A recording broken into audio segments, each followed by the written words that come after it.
Hello,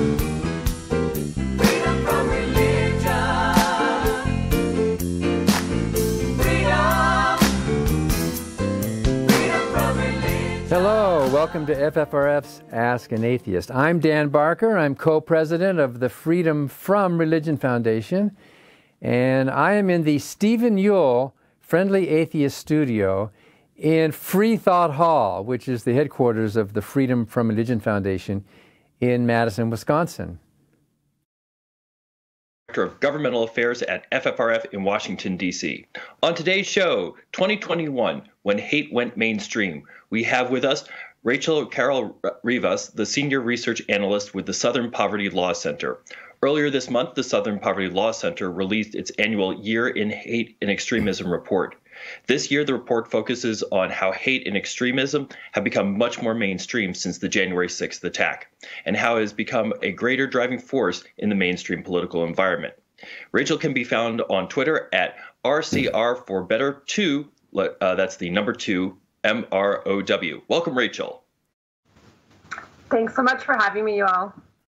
So, if you have any questions during today's show for Rachel or for any of us, you can ask them right there in the Facebook comments or send an email to askanatheist@ffrf.org.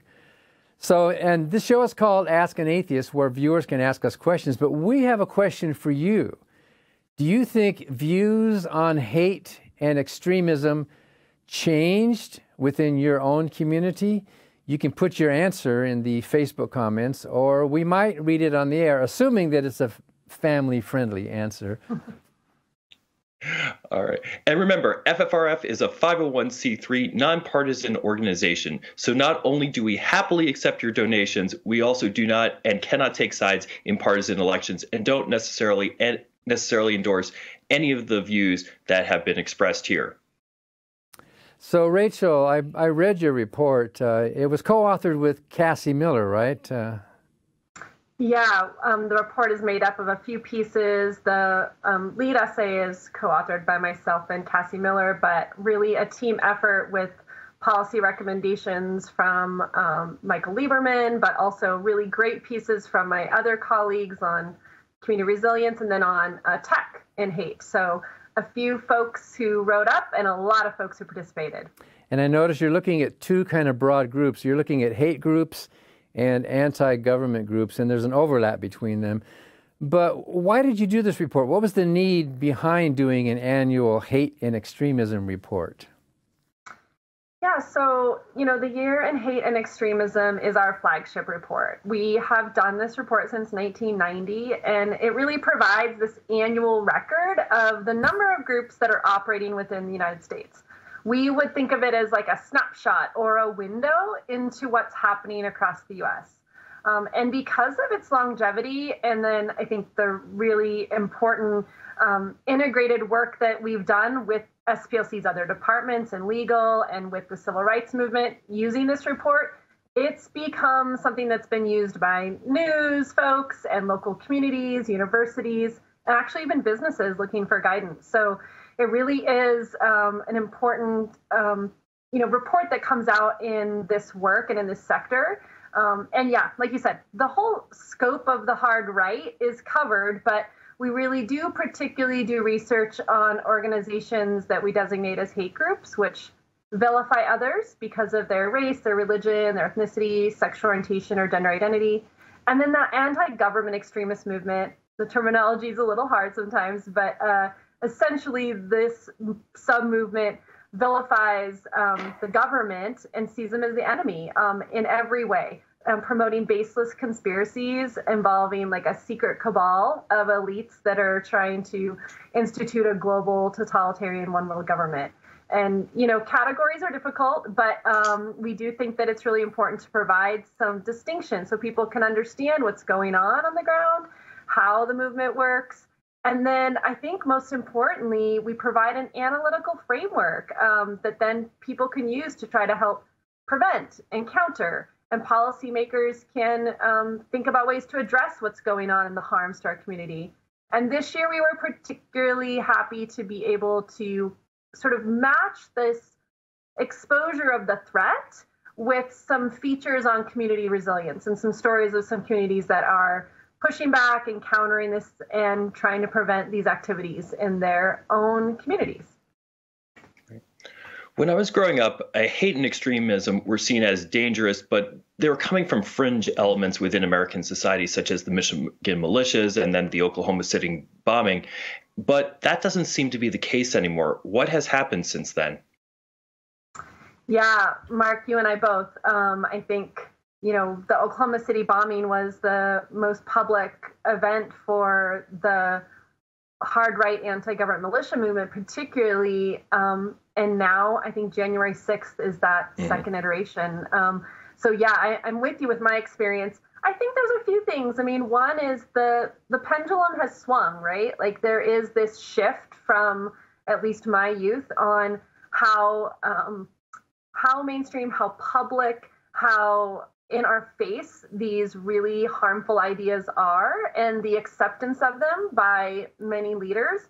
But I do actually think it's really important to note that historically, the U.S. has mainstreamed and institutionalized white supremacy forever.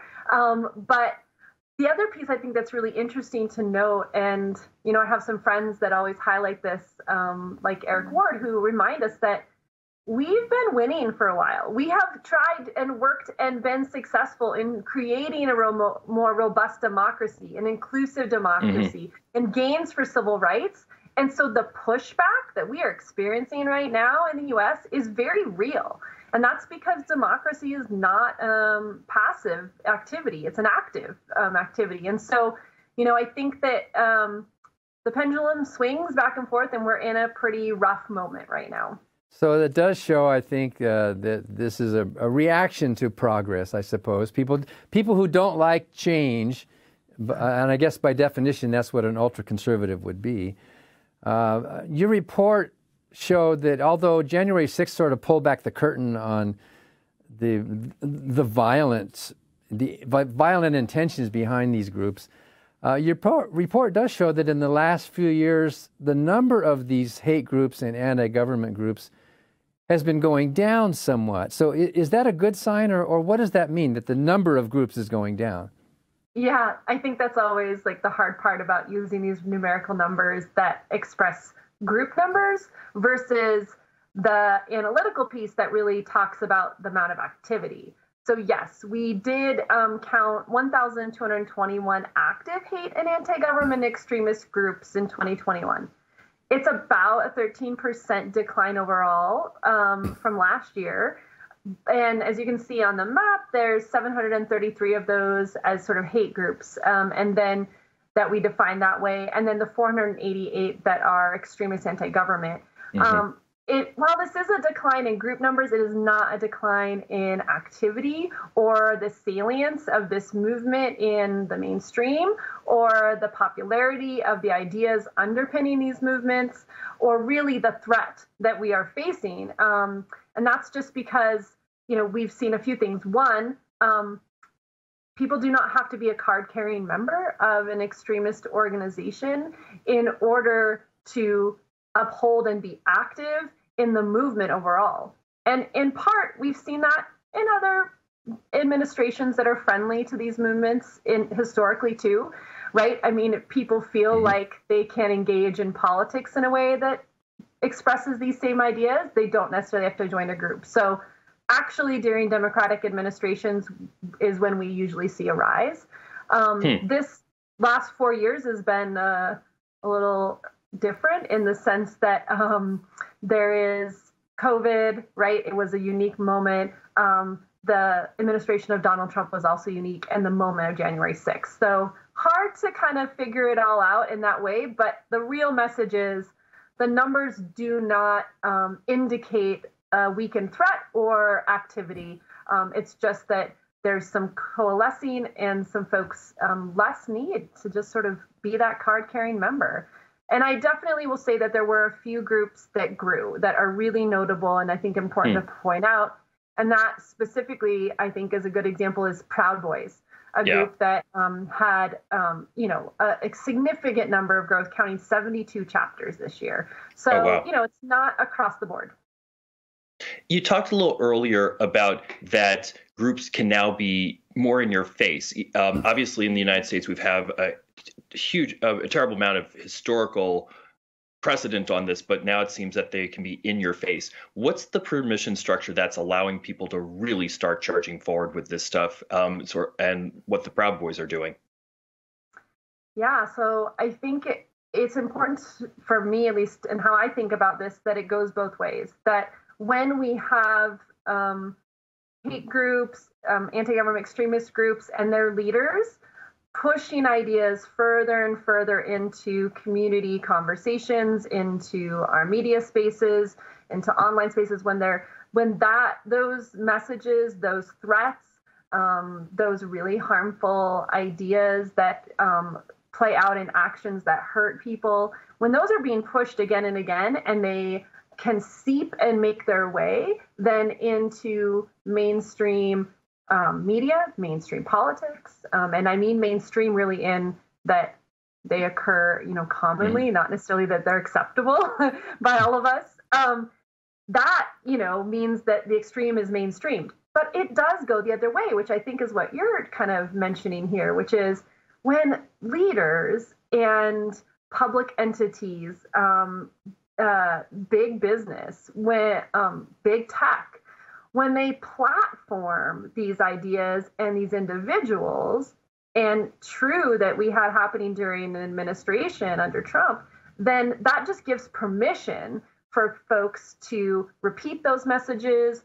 That manipulation is by folks that they trust, unfortunately. And then those groups that are sort of on the ground behind this and like pushing the edges, they're elevated. They are legitimized by folks who we see otherwise as kind of influential members of our society. So I think it's incredibly important. So basically, big tech, there used to be sort of some bumpers around hate and extremism, but big tech basically ripped off the governor switch. Is that what is that what you're saying?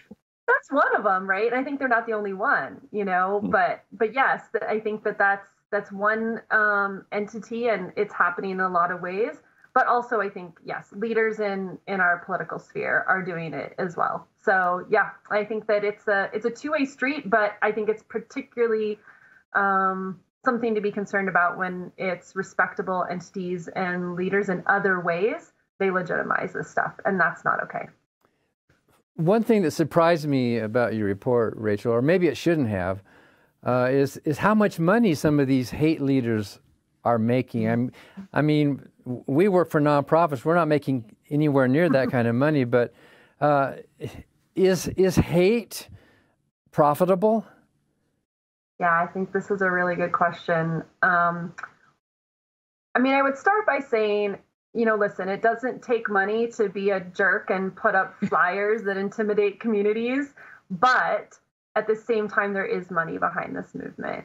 And sometimes it plays out as sort of the AstroTurf format, where you've got big national entities, moneyed organizations, and backed by, some foundations that are kind of pushing activism at the local level. And that we see happening a lot when it comes to the anti-Muslim, anti-immigrant, anti-LGBTQI movements. But in addition, yeah, there are definitely folks who are making some money off of their activity in this movement and in nefarious ways. And so I would just encourage folks to check out Techwatch, which is a new resource that we're putting together that tracks the role of technology in perpetuating hate, and particularly in how white nationalists, white supremacists has embraced cryptocurrency and the development of it. And they've, produced $1 million profits through this technology. And we've got some great graphics and some really good summaries of the folks who've made significant sums through this new Bitcoin technology. So encourage people to check that out. We've got the Peter Bremlows and Jared Taylors, the Andrew Englands of the world, who are making, hundreds of thousands of dollars in some cases off of crypto, and they're pushing their ideas and their hate through tech. So well, that's going to be another topic for our next show. Wow, there's a lot there, man. Hey, Mark, before we go on, Mark, I want to point out that URL that's on the screen is case sensitive. Some people are trying to look it up and they're saying it doesn't work, but you have to type it in SPLCR, capital letters, and then the rest of it. And also, so as folks start really ramping up with hate and extremism, why are people so angry? Yeah, I think that's always the question, right? One thing is because people are manipulated, and that is something that no one wants to feel. No one wants to feel manipulated, and people are being manipulated. There is scapegoating. There's scapegoating to build resentment against folks who are othered in our societies. And this is, of course, immigrants, Jewish folks, people in poverty, Black and Brown Americans. And that, I think, manipulation often occurs when folks have a grievance. And that could be a grievance about economic inequality, for example, or, a grievance about an experience they've had on an individual level. And then we have folks in the hard right who take those sometimes legitimate, but often very individualized grievances or challenges and, turn those into manipulation and scapegoat others. And especially in a society where we already hold a lot of biases inherently and historically, I think then we end up, folks sort of easily get pushed into that. And, as we talked earlier, I think the other reason is that it's historic and it's also, being pushed by leaders. So, that anger is contagious when we hear it again and again by people in leadership positions. But I also think that we have to remind people that there is a lot to be joyful about, that we don't have to sit in that anger. And that can be a contagious emotion also. And I think especially if we just lean in and repeat that the hard right is attacking our democracy, our, inclusive and full democracy. And people want democracy because it is, a pathway to fulfilling everything we want. And so that reminder and I think the joy that folks can have in being part of that, it makes that an active participation effort. And it's just a heck of a lot better than sitting in the anger, the manipulation, and the othering that can happen. That makes a lot of sense. And if you have questions for Rachel Carroll Rivas, the Senior Research Analyst with the Southern Poverty Law Center, ask them in the Facebook comments or send an email to askanatheist@ffrf.org. And feel free to comment on our audience question for today. Have views on hate and extremism changed within your community? As we mentioned earlier, January 6th, which is becoming more and more, as we realize, an absolute touchstone event in American history, and the effect it had on galvanizing hate and extremism in our country. And so on January 6th, Trump told his followers and the members of his party, our country has been under siege for a long time. He said that if you don't fight like hell, we're not going to have a country anymore. What message was Trump sending to people who support hate and extremism? Yeah, I think one thing that's really hard about listening to the hard right sort of talking heads and sometimes political leaders is that there is a lot of coded messaging behind it. And for folks who are deep into following hard right speakers and platforms and chat rooms and different spaces like Gab and Telegram, and in those spaces, or even sometimes in, local community leaders. And we follow up the Patriot church movement. They are hearing these ideas. And so I actually think that one of the things that Trump was pointing to here is a really prominent conspiracy that animated the hard right this year. And that is the Great Replacement conspiracy theory, that there are these elites that are importing immigrants to America and are trying to replace the legacy of the white population. This conspiracy is so deep and problematic that it has inspired terrorist attacks, in Pittsburgh, Christchurch in New Zealand, Poway in California, and El Paso, Texas. And it is really one of the clearest extremist ideas and how they've entered the mainstream and this myth. And I think that, the attack on historical America, quite frankly, white America, is a lot of the reference we get in this kind of language we hear from people like Trump, but many others. And I think it's so mainstream that many people don't even explicitly know what they're saying. And I don't know that's the case in this example you've given, but I do think it's notable that it's that prevalent. Well, your report points out that Tucker Carlson on Fox News was promoting this replacement conspiracy. Do those people actually think that they're going to be replaced by immigrants or blacks or Jews or instead of having a more diverse society? Yeah, I mean, I don't know about every talking head and how strongly they hold their beliefs versus when they're manipulating people, but I can tell you that it is a prominent and common conspiracy that is being pushed so hard that it is driving that anger and that fear, and it is manipulating our communities. And I think, again, that's where we need to remind folks that we can flip that script and point out that actually a truly inclusive democracy is where everyone does get to thrive, and it's not a zero-sum game. It is not us, them, and that's all there is. It actually can be everybody. But that is not the message that folks are getting pushed. And it's unfortunate because it can really, it's really turning things. And I think it's all too common, but we know that it's not true. And I think that's the important piece, is that we can tell a true story and a more powerful story. You mentioned the Patriot Church. We're complaining about a Patriot Church right now that is openly flaunting the IRS laws about electioneering and politicking from the pulpit. They think they have the freedom to just ignore the laws. But would you categorize the Patriot Church as a hate group?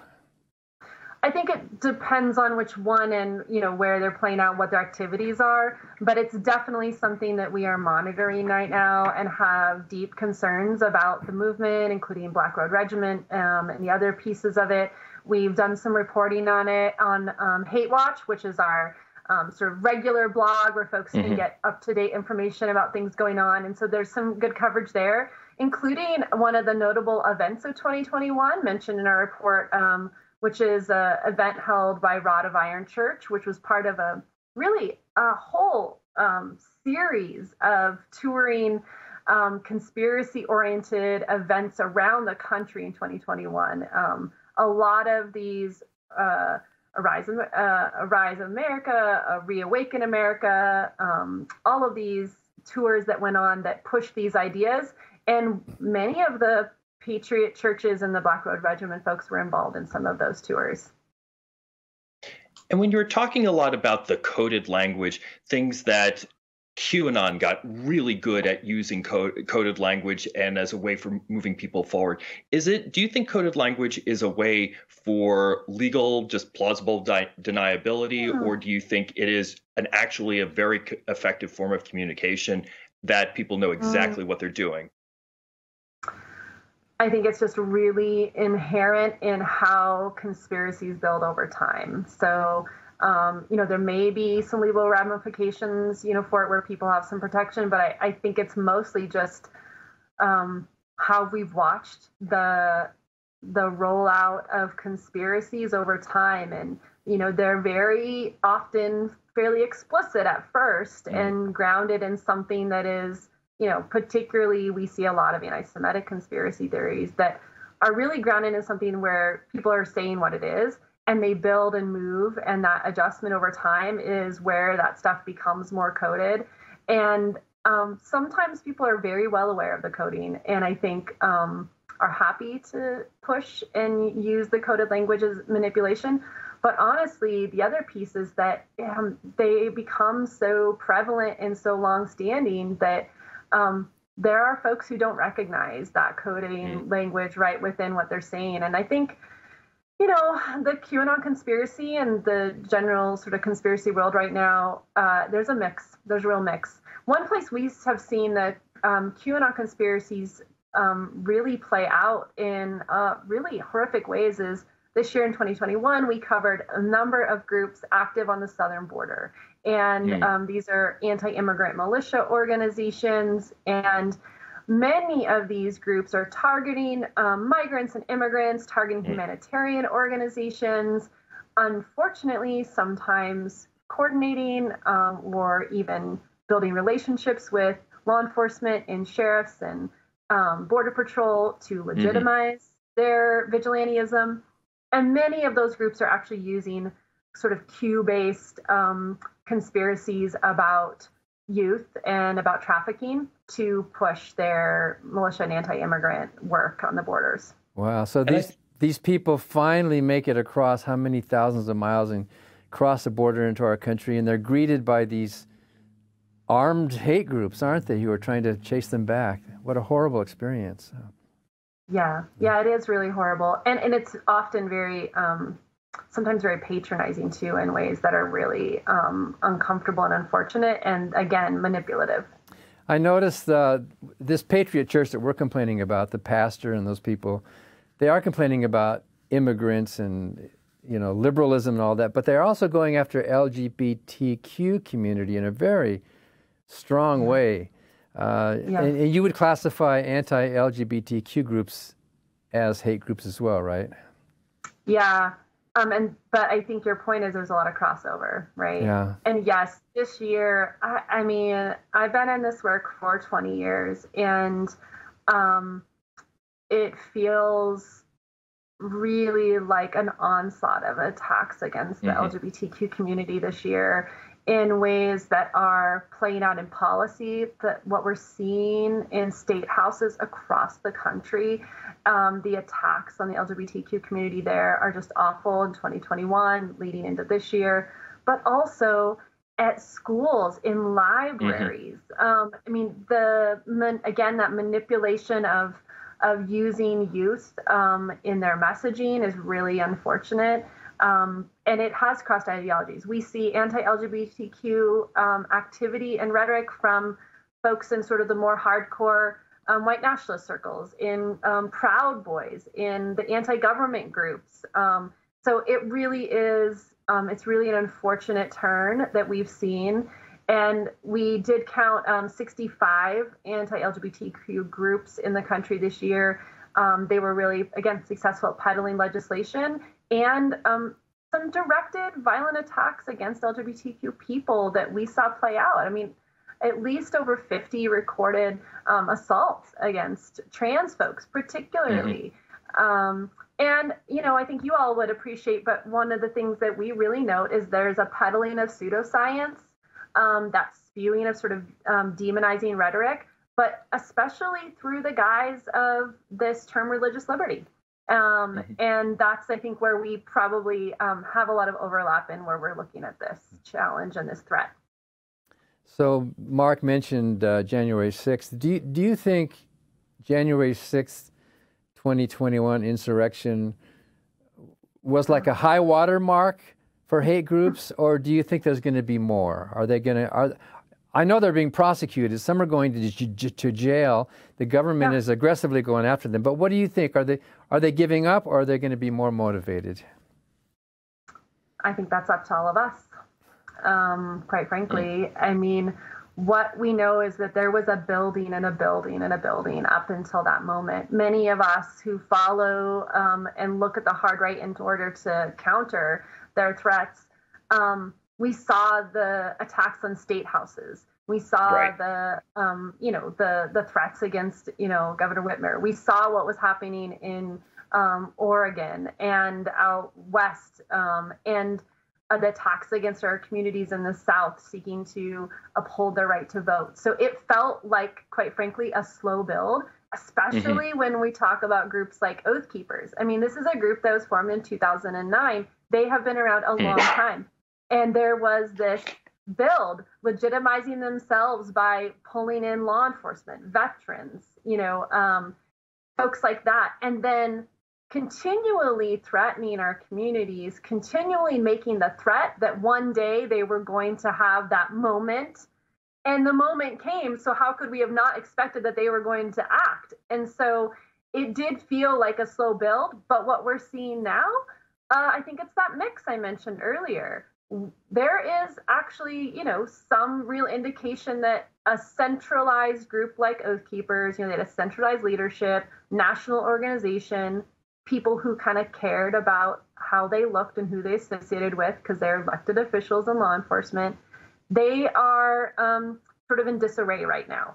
The impact of the public, the media, and the legal accountability is, it's really challenging Oath Keepers as an organization, and we will see if they're actually able to, if they fall apart under our pressure, which is great. However, Proud Boys, also very active in January 6th, also have some, accountability from law enforcement, public, and media, not the same impact. I think part of that is because folks involved in Proud Boys, they already knew what they were getting involved in. They wanted to be on that extreme edge. So this is not a sort of bad mark on their activity.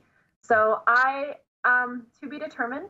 I think that if we keep the pressure on publicly from the media and from the government, we could see it as a high watermark. And if we don't, then I think it just builds from there. It just emboldens people.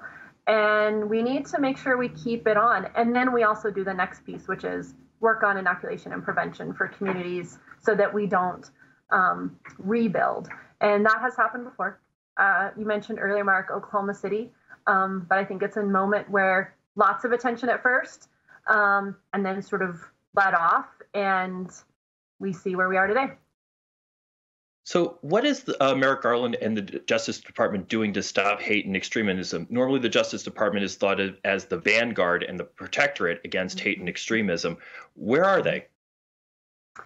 Yeah, I mean, I think they've made a good start. They have great experience to lean on in the sense that, Merrick Garland was intimately involved in the Oklahoma City prosecutions. There are challenges to how that played out as well, particularly for groups who care about civil liberties and the application of the death penalty. Mm-hmm. But the other piece is that, the Justice Department is hiring people who are from the civil rights community. They have good people on board, right? That's great. Yeah, but we do know they can do more. And mm-hmm. We will see where they take it. There is a new domestic terrorism unit. It's a step, but it's actually, I think, important, again, historically, to make sure that they have a clear focus and that it addresses historical bias and that mm-hmm. local communities are centered in any work they're doing to address the political violence and targeting of those communities. Because if the focus is too wide, we know that at the end of the day, Black and Brown communities will be the ones who are mm-hmm. At the other end of a justice system that is always biased to them. So we need to make sure that when, this new unit really addresses the threat that is at hand, which is the threat of the hard right and anti-democracy and political violence from that movement.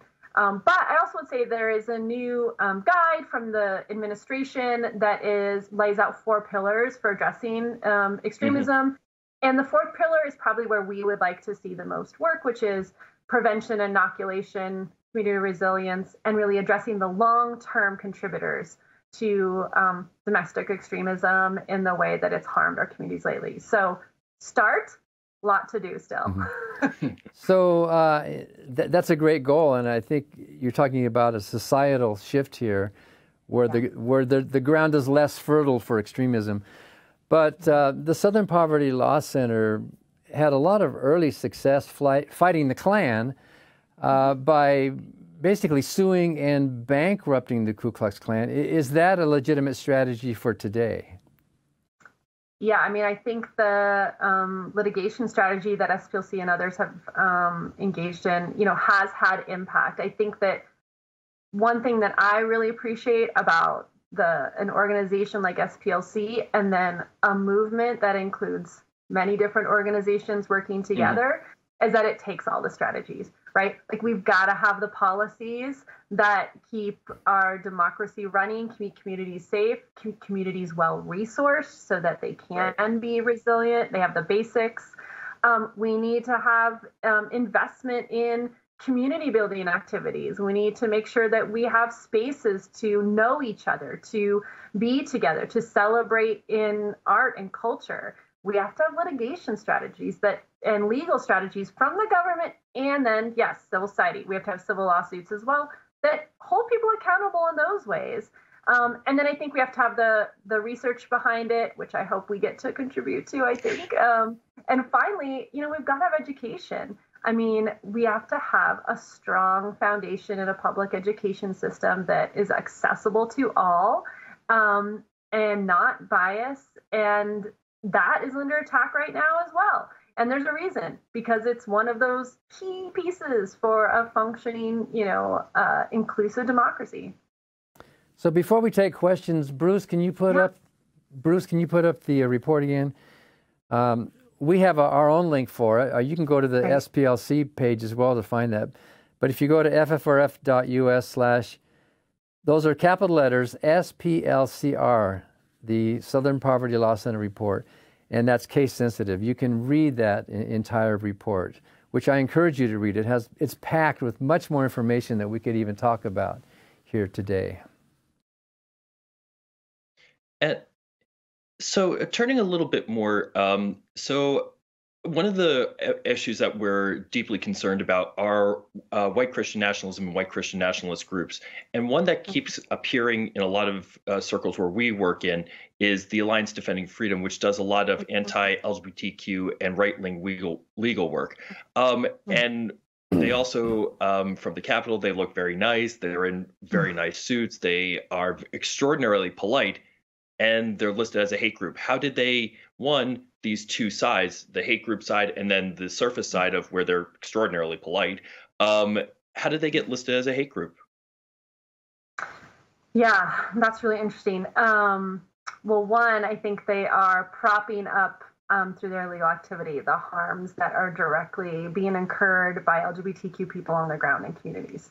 And we believe that we should recognize the harm and the threat and how groups like Alliance Defending Freedom fit into the larger picture of the hard right that we're looking at. There are the people who are putting up the flyers that intimidate a community. There are the people who are engaging in physical acts of violence. There are the people who are, on the street corners. And there are also the organizations who are propping it up. And we need to make sure we recognize that and call it out for what it is. So I think that's, the case here. And then in terms of sort of the two-faced nature of what you're describing with Alliance Defending Freedom, listen, all of these groups that we're talking about are made up of humans who are complex in all that they are. And that is something we share together is our humanity.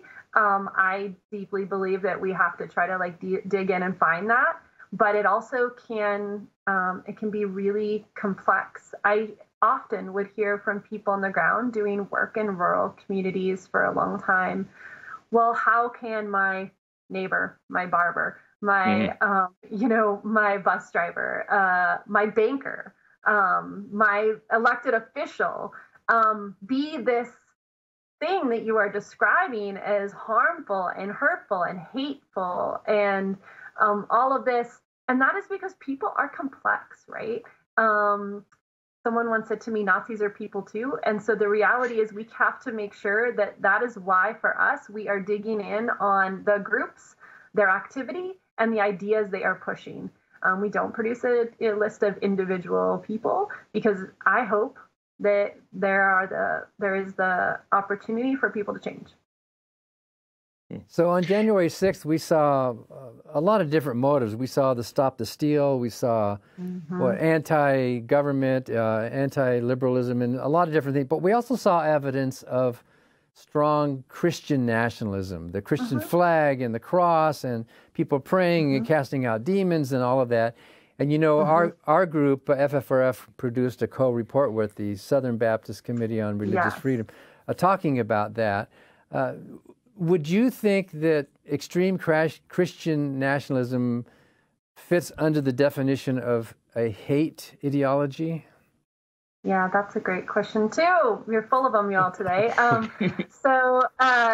Well, you know, one, I actually just first commend you on the report and that joint effort. I think it's a really important contribution to the research of understanding what's going on the hard right and how it's negatively impacting our country and our democracy. So, you know, first, kudos out to that excellent report. And also, I think, you know, how we all frame it is sometimes, you know, a little different or a little nuanced. These defined terms are not easy, I don't think, but they do point out that they are clearly overlapping in how we've looked at it in some ways and how you all have, and the harm and the threat. I think there is for at least the stuff I look at, right, as a good example, there is a long history in what we used to call the anti-government movement, the Patriot movement. And that was because of, quite frankly, that like deep-seated use of patriotism, and specifically Christian patriotism, and that revisionist history of the founding of the country as a Christian nation. We also have seen it played out historically in the white supremacist factions in Christian identity, which was, you know, a very influential movement in like active Christian identity groups like Aryan nations. But the impact that they continue to have, right, is really, I think, it has this overlap in how you all are doing this work to address the threat of white Christian nationalism. So you've challenged me to think about how we may look at that overlap in the future and how we talk about our work. Well, we could talk with you forever, Rachel. You got so much. You have so much to say, but we have viewers, I think, don't we, Mark? Are there any questions from? Yes, Rachel is extraordinarily popular today. So similar to what we were talking a little bit about earlier, but Raven Thorson said, do you think that some people who have been spewing hate speech for years, like Alex Jones from InfoWars, will eventually get their comeuppance for the harm they've spread? Or will they continue to get away with their destructive rhetoric? And I'll add a little caveat to this is, what do you do if someone is in your family and someone you love? And sadly, it feels like for so many of us, Thanksgiving tables have just become these very strange battlegrounds of that, wait, they're, you know, people we love and care about. And over the past few years, wow. So what do we do? I mean, is someone like Alex Jones going to get what he's been spewing? How, and then what do we do with our friends and loved ones? Yeah, so, you know, you mentioned earlier the lawsuit strategy, litigation strategy, and I think, you know, Alex Jones is facing a series of lawsuits from families who are rightfully aggrieved at what he has done with his really continual effort of pushing this fake idea of false flag events. And so the Sandy Hook families, for example, their lawsuits against Alex Jones, I think, look like there may be some real accountability for this guy.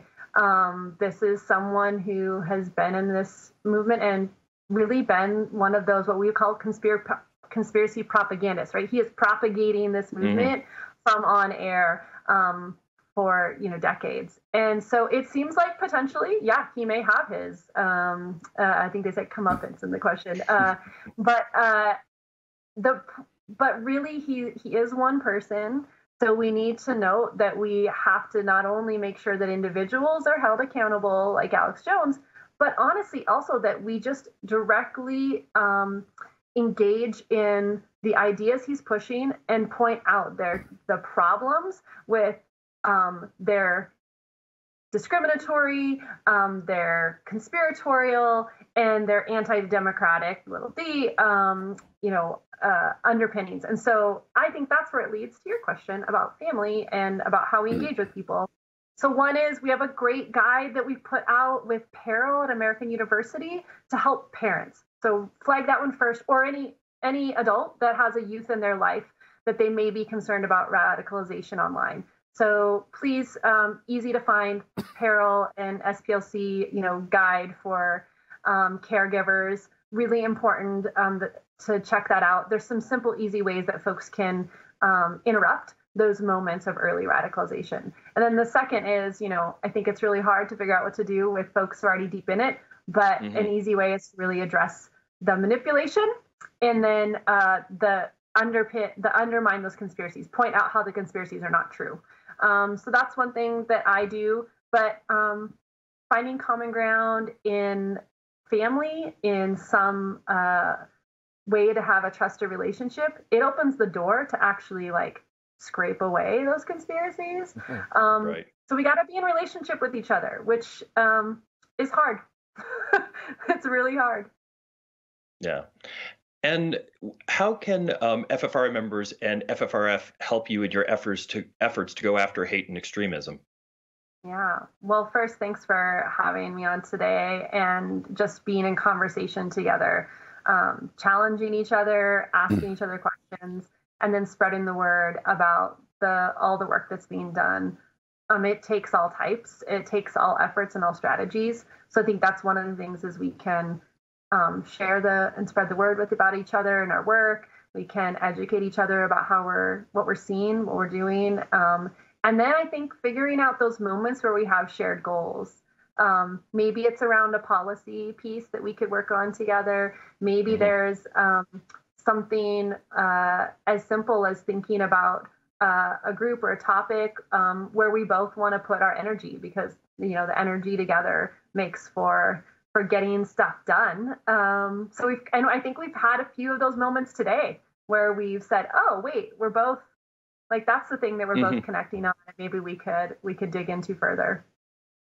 Yeah, and I think from the governmental affairs desk, focusing on hate and extremism and the threats of white Christian nationalism, that's certainly what keeps me up at night and is, quite frankly, terrifying of where this can go, what we saw on January 6th, what could be happening more. And I think in terms of our advocacy efforts of where we can move forward, it's certainly something I'm going to be thinking about just for my own work of how we can focus more in that direction. I mean, we've done great work, whether it's the report and building allies and awareness on Congress, but I do fear that what you talked about today that was really enlightening was that hate functions on multiple levels, on multiple issues, and it is coming in lots of different directions. And I think that's a new aspect. It seemed like it came from one little spot or here, but now whether it's the topics they talk about, but also the methods, the techniques, the jumping between weird telegraph weird shows on YouTube, and then jumping over into Fox News, and that's when things go kablooey. And then, of course, people injecting it all along, whether it's money or interest, or you can even just watch, the likes on Facebook just add up. And so what messages are sticking.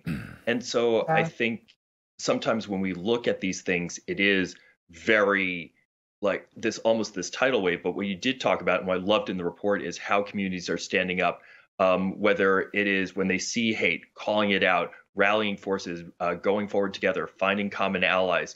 And I think that's something we can certainly help do with the secular community within our spaces we work in, and hopefully we can bring more voices and more allies to the table on this absolutely critical topic. Are there more questions, Mark, from viewers? I think we are getting the slight wrap it up sign from Bruce and all in the control booth. Sometimes we went into a little bit of overtime with this one, but something tells me, Rachel, you gave us ideas for at least 4 more shows. So I doubt this will be the first time you or some of your friends from the Southern Poverty Law Center are going to be on. So this is a conversation where I think we just scratched the surface on. I'm honored that we were able to have it today. And I think we've got a lot of work to do, but also be able to celebrate our joys.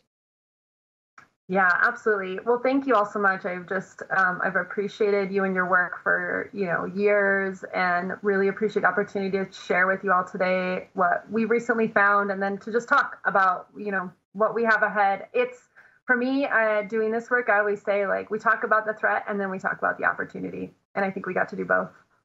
Fantastic. Carroll Rivas is with the Southern Poverty Law Center. Thanks for being here. By the way, I think I misspoke earlier. Our report was with the Baptist Joint Committee. I think I said Southern Baptist, right? So anyway, we know what you meant. And, yeah, okay. I was confusing Southern Poverty with Baptist, but anyway. Oh, yeah. So the Baptist Joint Committee on Religious Liberty. Correct. Well, that concludes our show for this week, Ask an Atheist, and thank you for watching. And you can be sure to check out FFRF's broadcast TV program, Free Thought Matters. This week, Annie Laurie and I are interviewing California Congressman, co-chair of the Congressional Free Thought Caucus, Jared Huffman. Here's a preview where he connects white Christian nationalism and the January 6th insurrection. Over the course of last year, I began talking with some of the folks in the secular community who had, for years have been studying this phenomenon of white Christian nationalism and had begun to pull together the overwhelming evidence that, frankly, tells a story that our country and my colleagues in the Congress haven't fully heard. And that is that white Christian nationalism wasn't just, one of many threads. It wasn't just, a bug. It was a feature of January 6th. It was, in some ways, the driving force behind the January 6th insurrection. And you can watch that Free Thought Matters on TV stations around the U.S. on Sunday mornings or on FFRF's YouTube and Facebook channels. And don't forget to check out our radio show, Free Thought Radio, and podcast. This week we hear from Andrienne, the creator of the Cosmos series and the widow of Carl Sagan. And we also speak and hear from her daughter, Sasha Sagan. That's going to be some great programming. Okay. I mean, and a lot that dovetails with what we talked about here with Representative Huffman and obviously going against the science with Andrienne. So if you want more information about FFRF Foundation, check out our website, ffrf.org, and see you next time on FFRF's Ask an Atheist.